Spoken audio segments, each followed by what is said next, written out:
हम मजबूर बाप के बेटे हैं, ये किस्मत है हमारी। पर आप मजबूत बेटे का बाप बनेंगे, ये किस्मत है आपकी। जी हाँ, हेलो हाय नमस्ते, मैं गौतम आप सबको जन के स्वागत करत हूँ मोर आज के वीडियो मालिक मूवी के रिव्यू में।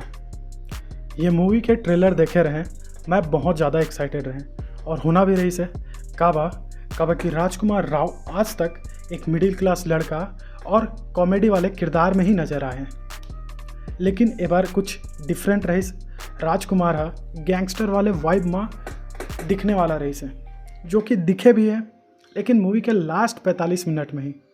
तो जेन मन सिर्फ और सिर्फ एक्शन देखे बर जाता हो, वो थोड़ा फिर से सोच लो।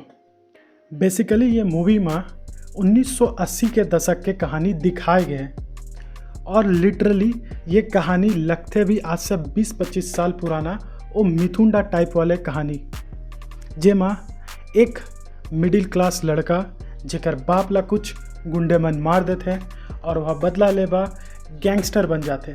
सेम वॉइसनेज कहानी है,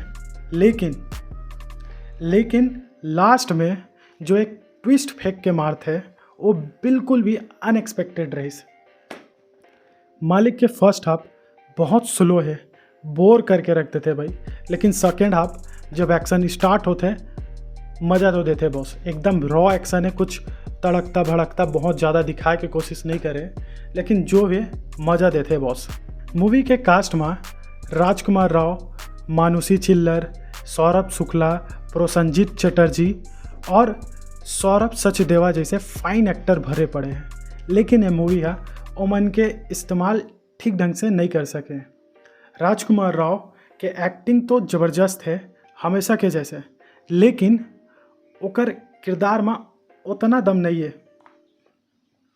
पर्सनली कहूँ तो मोर सबसे best Saurabh Shukla as Datta, acting और कैरेक्टर दोनों टॉप नॉच है।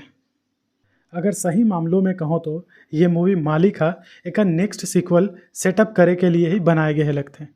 काबा के एक स्टोरी जे जगह ख़त्म करे है, बिल्कुल सही प्लॉट सेट करे है बॉस। तो जी हाँ, एक नेक्स्ट पार्ट भी बनी और जे जगह स्टोरी ख़त्म हो है आगे का हो ही ये जानने के लिए एक्साइट भी करे है।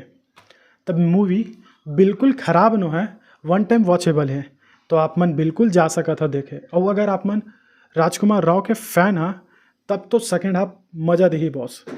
तो जाओ आप मन मूवी देखो और इन्जॉय करो। फिर मिलता है ना मन अगले वीडियो में, तब तक के लिए राम राम।